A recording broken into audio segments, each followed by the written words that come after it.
The epic survival of the Buddha Dharma. Hello, welcome to today's analysis. Today, we're going to talk about a religious historical event that will absolutely take your breath away. Through an ancient document, we're taking you back to a thrilling, nail-biting moment in time and epic battle for identity where the survival of supreme wisdom hung by a thread. Get your curiosity ready, because we are about to see just how fragile this lineage once was, yet how incredibly resilient it proved to be. Think about it. The Buddha's teachings once came within a hair's breadth and, I'm not exaggerating, within just a few days of evaporating from this world forever. It sounds like the apocalyptic plot of a Hollywood blockbuster. But this is a true record written in black and white in the ancient scriptures. For those of us who love deep exploration, this is a fascinating case study of how a massive system of thought teetered on the brink of total collapse. What was this terrifying crisis that almost turned thousands of years of wisdom into ash? And who, at the very last second, performed a miracle to turn the tide? Part 1. Passing the torch. Before the Buddha entered Nirvana, he knew one thing very clearly. His teachings needed an absolutely foolproof succession plan. Without a rigorous lineage system, the true Dharma could never remain in the world for long. So, let's look at how the Buddha laid his groundwork. He established a super strict relay race mechanism. He directly instructed Mahakasyapa that the Dharma must be passed completely to Ananda, and that Kashyapa could not enter Nirvana until Ananda had attained the fruit of arhatship.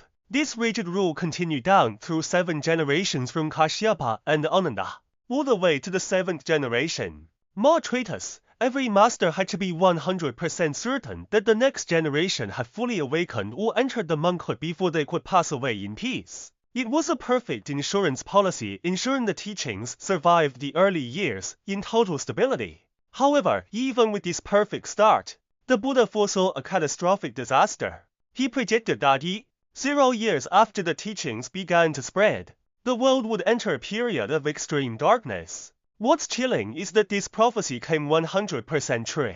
3 kings from the south, west, and north led armies of 100 men each with a clear goal to destroy the Dharma, smash the statues, and ruthlessly massacre the monks.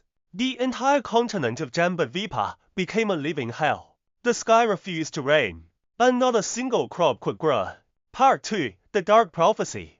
At this most desperate hour, a legendary figure was born, King Dardarsha of the city of Kausambi. Let's see how this tragedy unfolded. At that time, the Dharma in the central lands had been forced into hiding for 12 years. To revive the teachings, 100,000 monks finally gathered in Kausambi for one last grand assembly. There was only one arhat left in the entire world, named Shanta, and only one master who mastered the Tripitaka, named Savashishya. And then, guess what happened? During the nomination of the one to recite the precepts, a disciple of the Tripitaka master became so consumed by jealousy toward the newly arrived arhat that he drew his sword and murdered him on the spot, the last arhat on earth. This sparked an explosion of rage. To retaliate, the arhat's disciples drew their swords and killed the only Tripitaka master. In the blink of an eye, the masters of both sutra and precept were gone. The center fell into total chaos.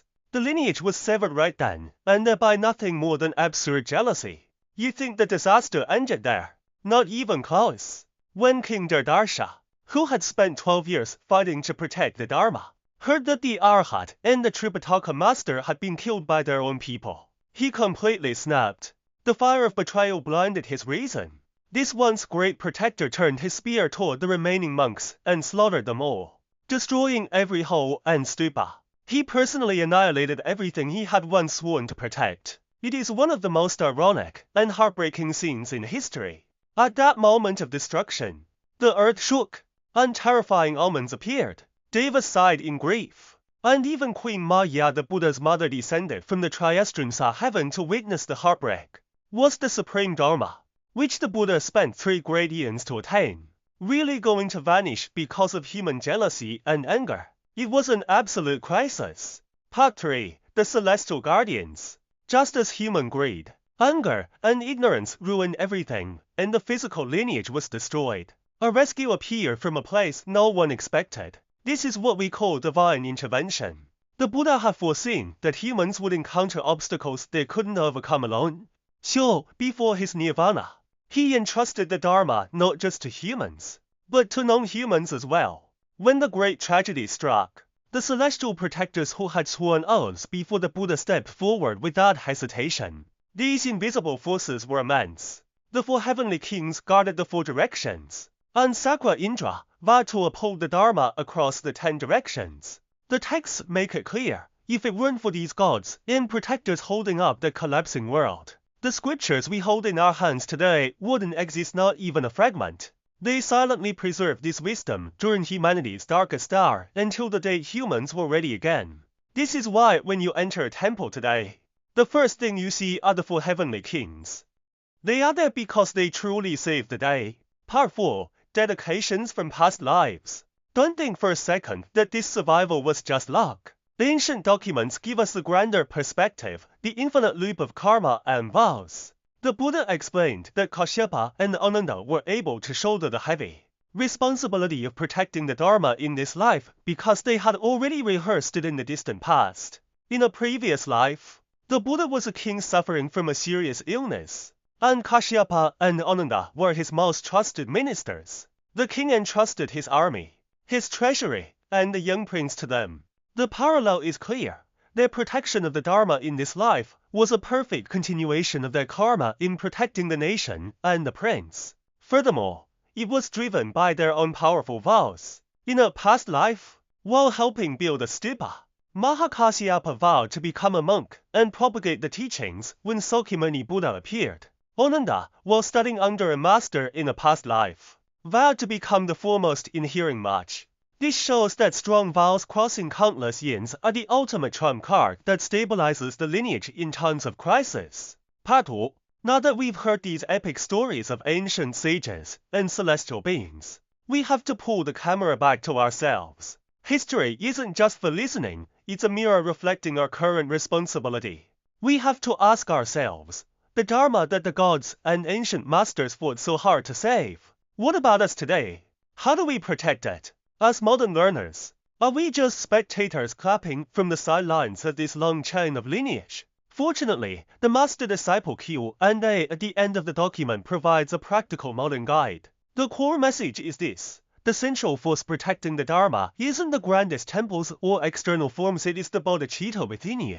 The external world is inherently impermanent. Disasters will come and go. But as long as the heart of awakening in us practitioners does not retreat, the teachings can never truly perish. In summary, here are a few concrete steps. Make your own strong vow, just like the ancients did. Don't be lazy, the text warns. Don't go to sleep before the sun sets or wake up after it rises. You must master this wisdom yourself. See through impermanence. No matter how chaotic the world gets, your heart must remain unshaken.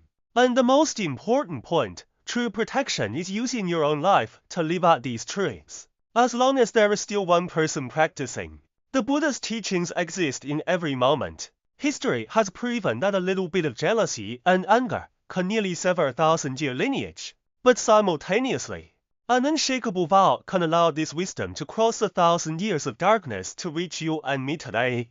That concludes today's analysis. After hearing this shocking story of how the Dharma survived 1,000 years of darkness because of past vows, what kind of vow are you ready to make today?